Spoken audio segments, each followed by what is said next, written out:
Got a heck of a fun one for you today. Sat down with JD from Locked On Cardinals. Wanted to talk about the hitters in this system, the pitchers in this system. A lot of talk about Jordan Walker. Went a little long in it, but I think you're going to love it. Enjoy it. You are Locked On MLB Prospects, part of the Locked On Podcast Network. Your team every day.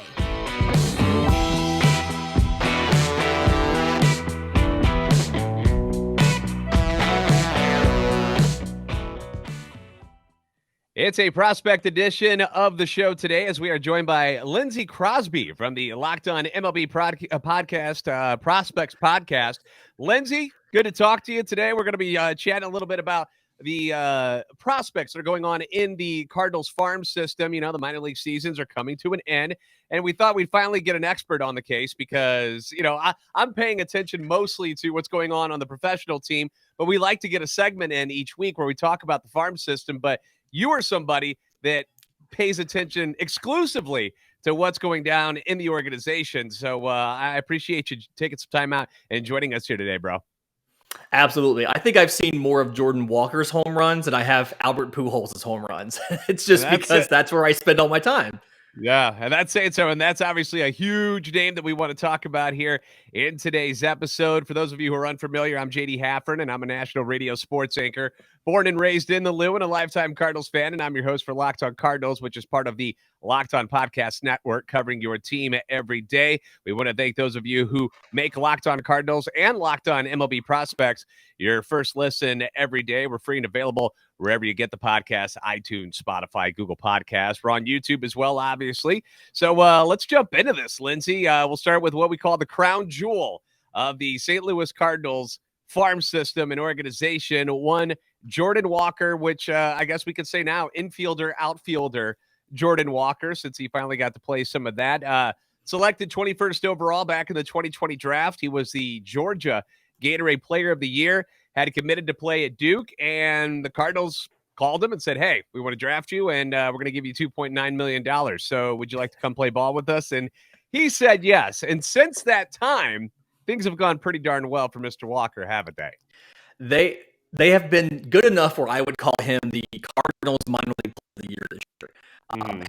Has spent the entire season in AA Springfield, and Springfield's that level, AA, in general, but Springfield specifically, as in that is the biggest jump a prospect's going to face. You've weeded out most of the pitchers who aren't going to make it as professionals. The competition level is significantly higher, and he has absolutely raked. 306, 388, 510 batting average, put up 19 home runs.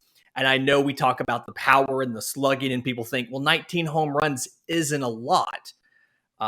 53 extra base hits in those 119 games. And so you can see the power, slugging's high, obviously, all of that's coming in. Also stole 22 bases, which isn't something that you see a lot of 6'5", 220 guys do a lot of. And then what may end up being one of the more impactful moves at the trade deadline, actually, is when Jordan Walker officially bought his Juan Soto edition outfielder's glove and started working in the outfield. So he's been working in the outfield. He was one home run away from being the first ever 2020 player for Springfield. Yeah. Missed it by that much, but only player in AA in the league there that scored 100 runs. He finished top 5 in slugging and third most in doubles. Like, the power's there. It's just not manifested as home runs yet. And part of that is because of Springfield and what that ballpark does to offense. Okay. Is it a bigger ballpark? Is it meant and geared more towards the pitchers than it is hitters? It does favor the pitchers. It's not extreme. It's nothing like AA Mississippi for the Braves, but it does favor the pitchers, both dimensions and the way the ball carries.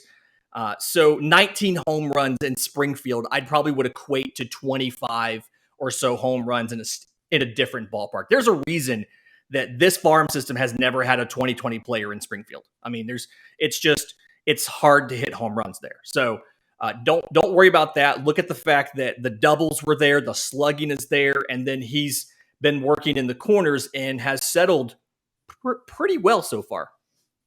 I've obviously coming up as a third baseman was where he originally started, so you would think he would have the arm capable of playing one of those corner outfield spots.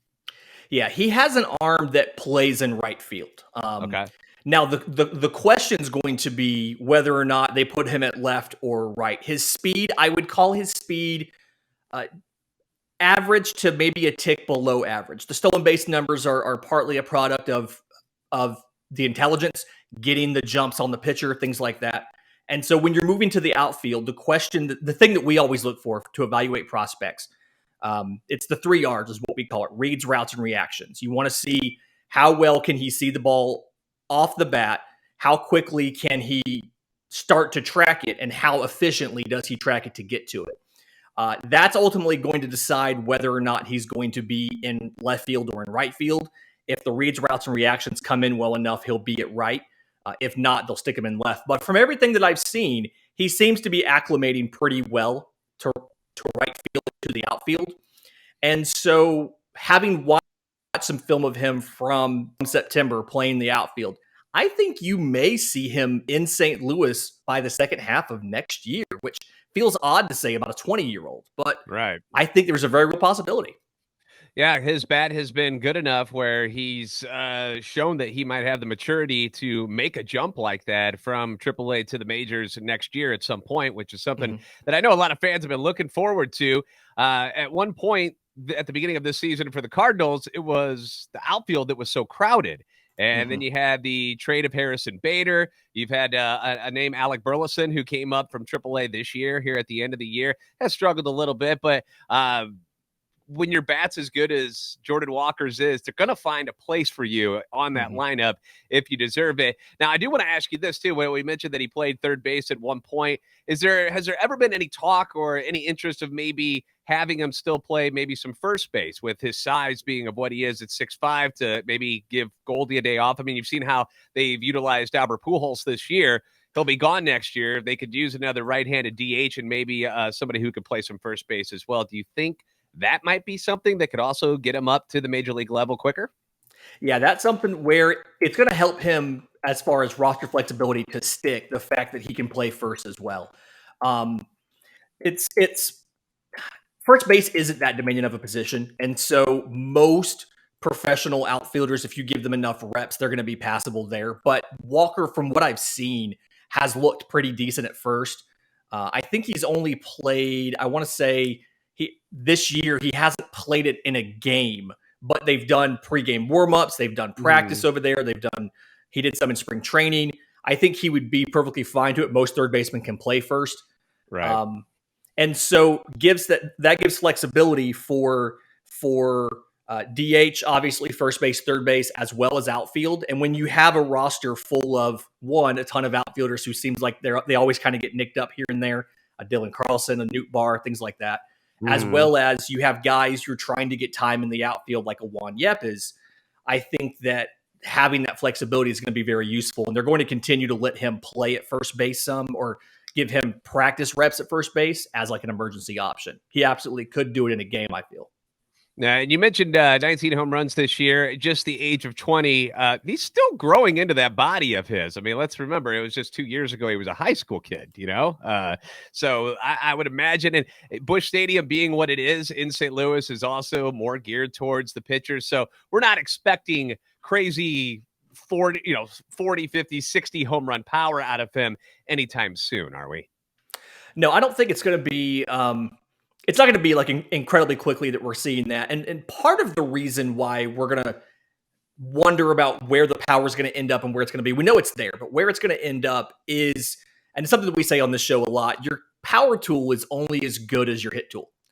And so, and we've seen, and I know there's probably some people who are worried about it, 116 strikeouts this season for Jordan Walker. Now, before people freak out about it, I will point out that's 119 games. And so typically if you can get the strikeout rate to no more than once a game, for the most part, you're going to be okay. That does translate. Once you get above once a game is where it starts to worry you a little bit. And to go along with that, did have 58 walks.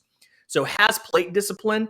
What I need to figure out, and I just haven't seen enough film to know this, is that something where he's getting fooled by advanced spin that he's facing in Double-A, or is that something where he can't catch up to velocity? From what I've seen, I'm inclined to think that's more of a poor swing decision, but I just don't know for a fact. I do think it's something that it's not worrying to me yet. Just under once per game isn't the end of the world. A lot of big league sluggers do that, and that is something you see in the power profile. But it's definitely going to be something to watch as he moves up to AAA next year. All right. Well, everything sounds good. Everybody's excited about Jordan Walker and his future. I always tend to tell Cardinals fans who are like, why isn't he brought up already? Just have a little patience with these guys. I mean, again, 20 years old. 20 years old. So we don't want to push him too far. Plus, we've got plenty of capable guys at the major league level, so there's no need to rush him just yet. We're not in a situation in St. Louis where you're trying to find people to fill certain holes. I mean, you've got a lineup now that has had a tough time finding a place for Nolan Gorman, who was just your number one prospect before he got called up and Jordan Walker took over that role. So little patience, Cardinals fans. We want to talk before we get into, we're going to speak about more hitters, guys like Mason Winn, who's another one of the top prospects. I know a lot of Cardinal fans have been aching for a shortstop at some point. It seems like they got a pretty good one who was also at Double-A this year. So we're going to talk about them. We're going to get into the pitchers. We'll talk about Matthew Liberatore and some other guys. So we've got all of that coming your way here in just a few moments as we do our crossover episode with Lindsey Crosby from Locked On MLB Prospects. But first, let's talk a little bit about BetOnline. BetOnline.net is your number one source for football betting info this season. You can find all of the latest player developments, team matchups, news, podcasts, and in-depth articles and analysis on every game you can find. And as always, BetOnline, it remains your continued source for all your sport wagering information with live betting and up-to-the-minute scores for every sport out there. They've got the fastest and easiest way to check in on all your favorite games and events, including Major League Baseball, MMA, boxing, even golf. Now, I'm one of those guys who enjoys watching all the football games, Lindsey, because of the fantasy implications. I'm in way too many leagues. I don't know if you get into the fantasy football that much or not, but it keeps my head on a swivel because I'm trying to watch all the games. I don't know if you go through that or not. Do you? I play fantasy football. I don't like fantasy football. It feels like it's too contingent on who's going to score and who's injured and who's healthy. But I do play fantasy football, and BetOnline's been super valuable as far as knowing who's expected to win this game, who's going to do better or worse, and how many points are going to be scored so I can try to set my lineups correctly. Yeah, well, we've got a pretty good one coming up on Thursday night. At least it should be on paper. It says it will be with the AFC East leading Miami Dolphins, surprising some people at 3-0 after beating the Bills on Sunday. They're going to be facing the reigning AFC champion Bengals, who are 1-2 after bouncing back this weekend against the Jets. So should be a good one on Thursday night. And one of the ways to make a game like that more interesting, if you don't root for one of those teams or you don't have fantasy players in there, is to, put a wager on there. Have a little fun with it. Just head to betonline.net, or you can use your mobile device to learn more. Play some bets on your favorite team or teams and have some fun Thursday night and throughout the entire NFL season. BetOnline, where the game starts. Once again, we're joined by Lindsey Crosby, who is the host of Locked On MLB Prospects, and we're having a prospect show here with the minor league seasons coming to an end. Playoffs are starting for the major league teams, and we've had a few of the guys that were down in the minors this year who have been called up due to injuries. We talked about that in the first segment.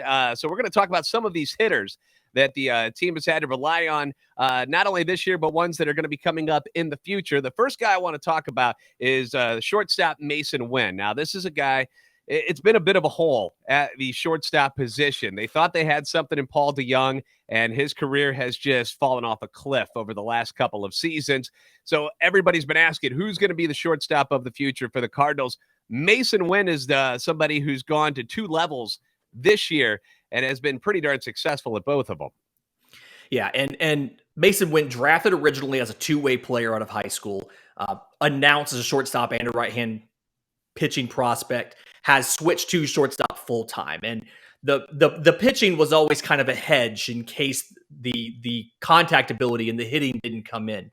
Well, Peoria this year, 349, 404, 566, just over 30 games. They said, okay, he's definitely ready. Moved him on to Double-A. Still made the futures game, We actually saw the infamous 100-mile-an-hour throw to first base. Cannon over there. Got Justin Turner very mad and upset, but just because he can't do it. But it's something where Mason Winn answered a lot of questions this year. We had questions about the contact ability. Would he hit enough to even stay in the field?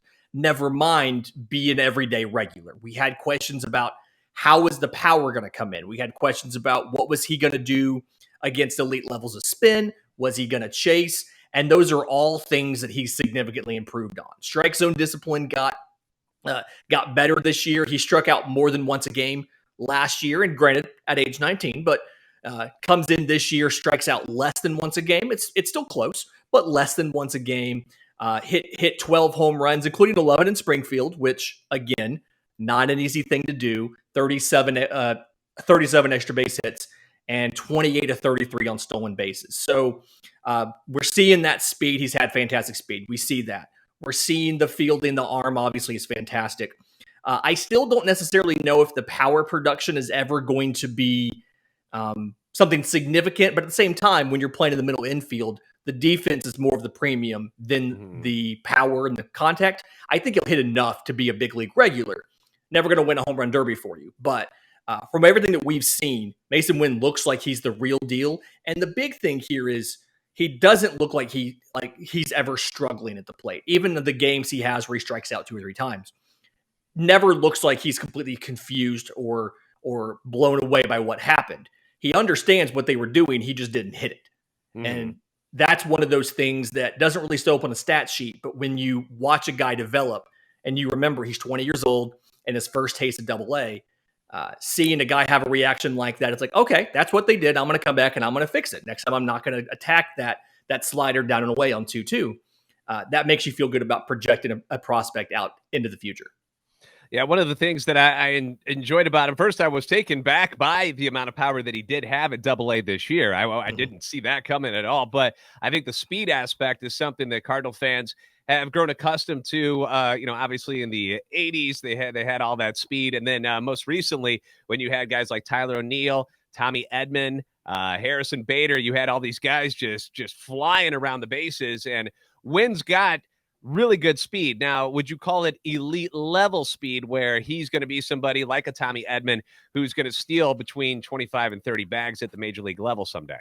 If I had to put a number on it, I'd probably give it a 70 grade. So we're looking at plus, but maybe not an 80 grade, which is as fast as possible. I mean, you have 1 or 2 80 grades in baseball at any given time for each tool. I will say his arm is an 80 grade.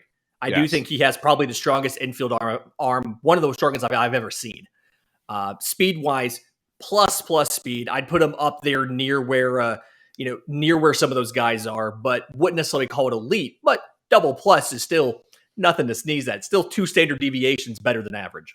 All right. Well, if you had to put a time frame, if he were to continue the way he did this year, Mason Winn, do you think he's up at the major league level in 2 years, 3 years? What would be, just a guesstimation in your opinion? I could see, providing, health works out for everybody involved, both guys at the big league level and him. I could see him as somebody who got a late season call up next year and then competes for the job out of spring training in 24. That's kind of the ideal timeline for me. I like seeing the teams that have brought a prospect up late in the year for 3 weeks or for a month of a taste to kind of gauge if the guy's ready for the level or not. That's where I see a Mason Winn as, provided the offensive gains that we saw this year stick in AAA next year. You're looking at him called up late in the year if you need depth on the bench or injury, and if not, competing for the job in 24 out of spring training. Okay. 2 names that I want to bring up here to you because they've got kind of a similar style, if you will, at the plate. One of them was a prospect that we kind of heard about in Joshua Baez. A lot of power, right-hander. And then out of nowhere this year, Moises Gomez kind of took the minor league system by storm and has been the most recent talk of the minor leagues for the Cardinals because of the home runs that he's hit. Set a record this year already for the most home runs at the minor league level for any Cardinals prospect. And he's somebody that they were able to get from Tampa Bay who I guess, gave up on him because all we saw was that he got cut and then the Cardinals were able to sign him before the season. And all he's done is hit since then. He does strike out a lot, and that's something that Baez does as well. But what can you tell us about Moises Gomez and Joshua Baez? So Moises Gomez is every system has those guys with massive amounts of power, but again, your power tool is only as good as your hit tool.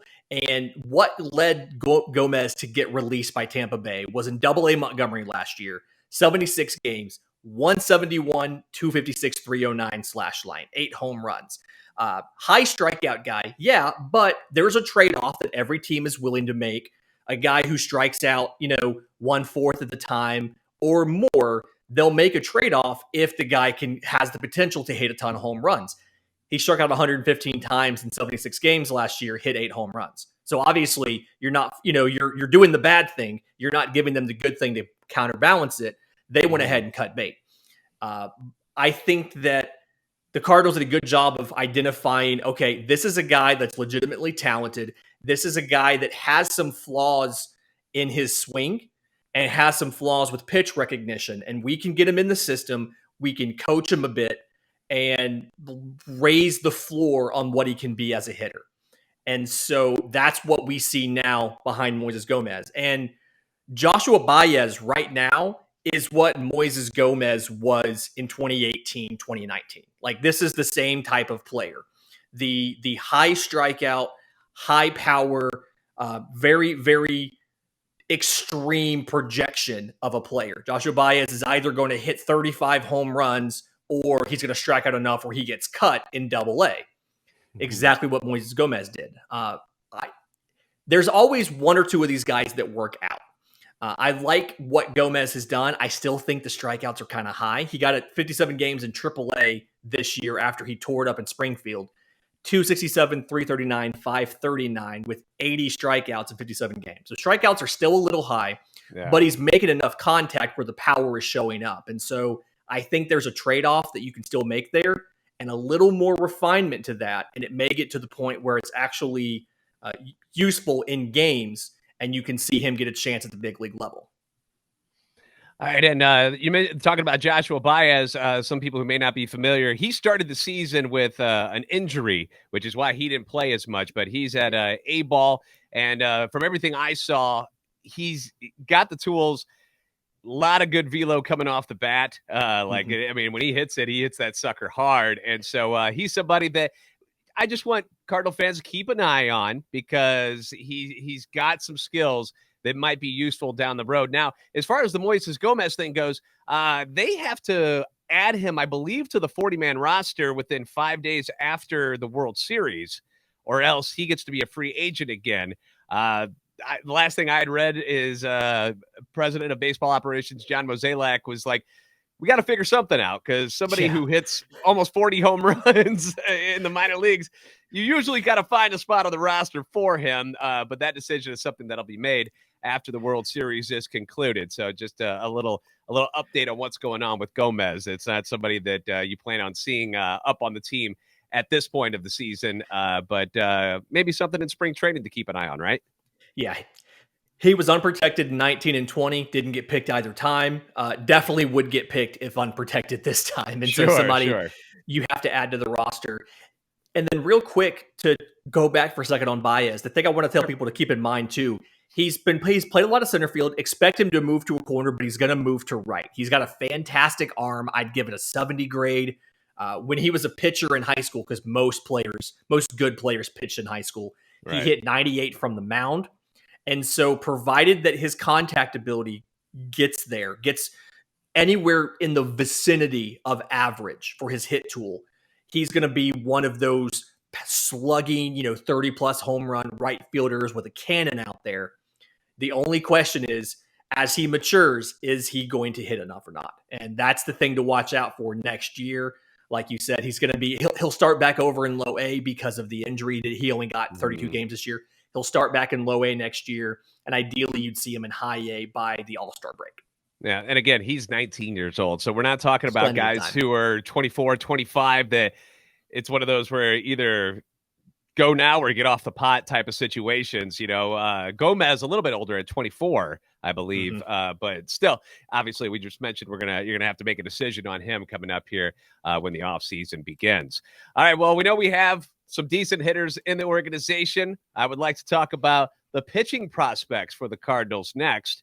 The ones that stand out to me off the top of my head, obviously, Matthew Liberatore is a big name that the Cardinals were able to acquire in a trade that people are still like, what are we doing? They lost Randy Arozarena in that particular deal, and they see how good he's been at the major league level. He sets records when he goes into the playoffs, and then this year he had another fantastic season, and they're wondering, when is Matthew Liberatore going to show up and stay on the major league roster? Because he came up a couple of times this year.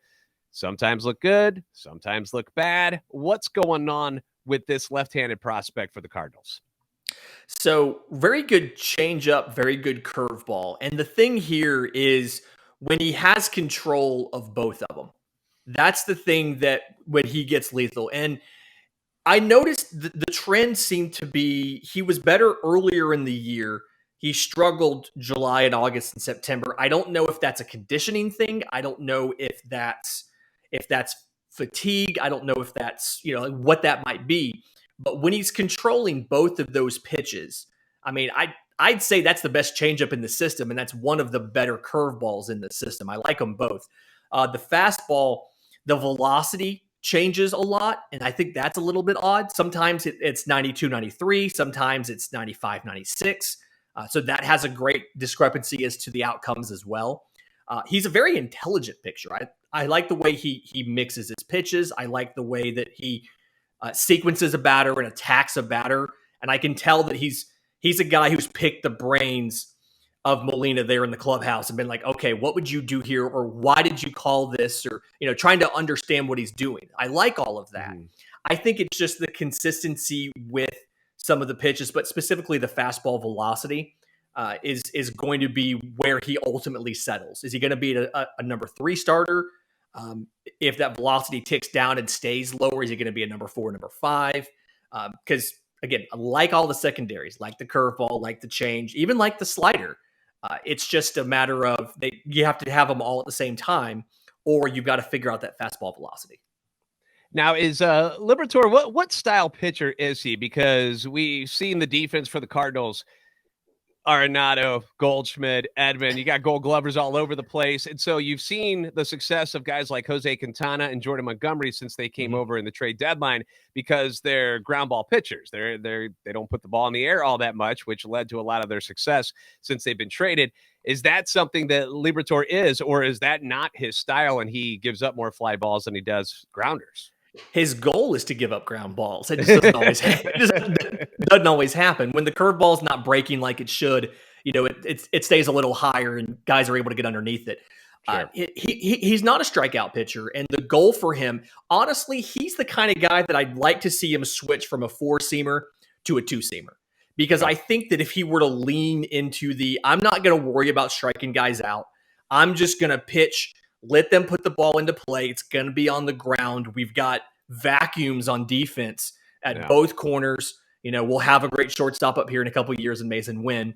I want to see him make that change so that he can be a little more effective at the big league level. That's the issue, is just leaving things up, leaving things, inside, or a pitch not breaking correctly and a guy's able to take off with it. So ideally, that's a little mechanical tweak. Maybe they've tried that with him. I don't know. I don't have any sort of inside information on that. But I think that he's the kind of guy that would benefit from something like that. Well, he's the top left-handed pitching prospect in the system. The top right-handed pitching prospect, a guy that we've talked a little bit about through the year, Gordon Graceffo, is the right-hander who was also, we keep talking about AA Springfield. That loaded team they had down there. How did these guys ever lose a game? They're all down in AA, doing fantastic things. But he had another good season, and he's a guy that just got into the system. They just drafted him in the 5th round in 2021. He was a college pitcher, and he showed some serious repertoire pitching at AA Springfield this year. In fact, this last week of the season, he was the pitcher of the week at that level. Yeah, came out of Villanova, and fastball was professional level already. I mean, he can touch 98 with it. 6'4", 220. I think he's got a little bit of work you can still do as far as adding a little bit of healthy size and maybe a little bit of extra velo. But he can throw the fastball at both sides of the plate. Always something that helps when it comes to the handedness and things like that. And then has a changeup that is somewhere between average and plus, depending on the day. I do like that it disguises really well as far as arm speed and as far as release point off the fastball. So they play well off of each other. Sliders above average. Curveball is more of a 2-plane curveball than a 12-6. And I think he might be better served to have a 12-6 curveball just to kind of give it a little bit of a different look, different stylistic look, but can throw strikes, can get ahead of batters early. I think that's been one of the big keys to him being so successful is just getting out in front of guys. But another one of those isn't there to strike out a ton of guys. He's just there to get you out. Doesn't care how he does it. I think he only had 83 strikeouts in 93 innings this year. So just under one per inning, but doesn't walk a lot of guys.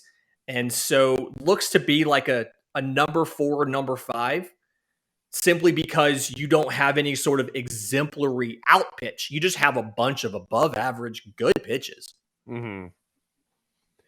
Well, that's good to hear at least. Now, he's somebody that you see continuing as a starting pitcher, or is that somebody that may turn into a good right-handed bullpen arm at some point if he's only going to be like a 4 or a 5 in your rotation?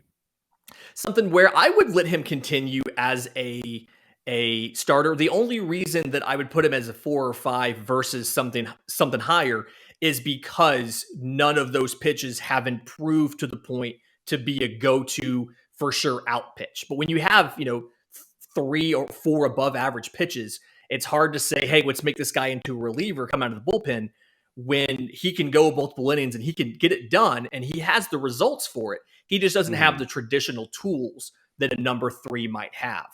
I think if that fastball started touching 100 instead of 97, 98, if the slider became maybe a plus instead of above average, or the curveball shape changed some and it became an out pitch, you're looking at a guy who's probably right there now in number 3 because the control's really good. So it's a game of inches there. Okay. Gordon, by the way, 22 years old. Again, we mentioned he just came out of college. So again, a young guy just getting his start in the minor league system. So somebody that, we would imagine make it up in a couple of years from now. Nobody that we're, expecting to be up on a roster next year. Now, there is a name that I know he started in the minor leagues at A-ball. He's a starter, but he's only going short innings because he's young as well. And boy, did he have a good season in his first year in the minor leagues. And that is Tink Hence, who just recently got drafted. And gosh, he's been something special. And tell us all of the goodness about Tink Hence, because his numbers pop off the page when you look at those stats. He's one of the fastest risers in this system. And I was really hoping we were going to get a chance to talk about him today. Probably had him in somewhere in the back half of the top 15 to start the year. I'd have him as probably the number 3 or number 4 in the system as of right now. So fastballs 95 to 96, does really well when he elevates the fastball. That's something we've seen a lot in baseball is the elevated fastball. When he brings it up top of the zone, gets a lot of swing and miss off of it. The slider and curveball have distinct movement off of them, which not everybody's slider and curveball separate like that. Both of them, I feel like, are plus pitches. He can locate both of them. Slider specifically is a weapon he can put on either corner. He can throw it to either side of the plate.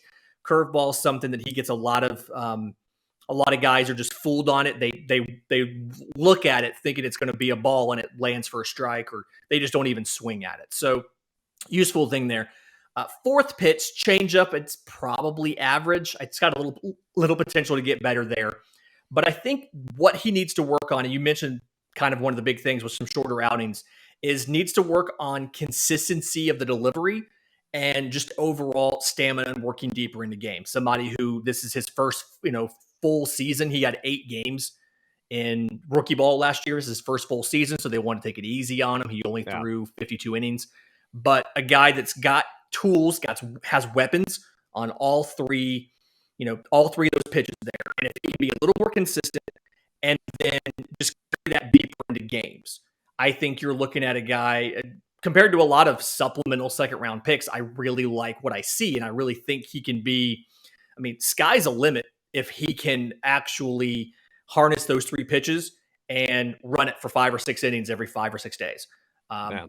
High school pitcher, so ton of risk here. That's one of the riskiest profiles. But if it works out, you're looking at a number 2, number 3 relatively easily because he's already hit 96 at 6'1", 175. Right. Well, we look for some big things out of Tink Hence hopefully one day. Again, another one of these young Cardinals players that just recently they've drafted so well where you're seeing these guys are all 20, 21, 22 years old, making big impacts in the organization, and that's why they're up in the top 10 of their prospects according to the MLB pipeline. So appreciate you stopping in here today, Lindsey, and giving us some insight on all of these wonderful prospects that hopefully we'll see one day in the Cardinals uniform. None of them got traded for Soto this year, which a lot of people at first were upset about, but I think in the long run, it's going to be a good thing that you kept all of these guys because you got to build a team. It doesn't all come down to one guy because you see how Soto's doing in San Diego right now, and he's not carrying that offense. And I don't think the Cardinals are anywhere near where they are if they traded a bunch of outfielders and a bunch of these top prospects just to get one guy. So I was one of them that was glad that they bowed out of the Soto sweepstakes at the trade deadline this year. But thank you very much for stopping in here today. Once again, we want to thank you guys for making Locked On Cardinals and Locked On MLB Prospects your first listen today. Now make your second listen. The Locked On MLB podcast. MLB expert Paul Francis Sullivan brings humor, passion, and unique perspective on every team and the biggest stories around the league. Follow the #1 daily league-wide podcast, Locked On MLB, on the Odyssey app, YouTube, and wherever you get podcasts. Lindsey, where can the guys and gals find you if they want to ask you any more questions about what's going on with these Cardinals prospects or any prospects in Major League Baseball? I'm on Twitter at Crosby Baseball. The show's on Twitter at Locked On Farm. You can email us lockedonmlbprospects@gmail.com. Every single Monday is a mailbag episode solely from questions from the listeners. Whether you find us on YouTube, email, Twitter, send those in. I will get you in the next show. All right. Lindsey Crosby, everybody, thank you so much for being a part of our podcast here today. You guys are the best fans in baseball for a reason. We'll see you next time right here on Locked On Cardinals.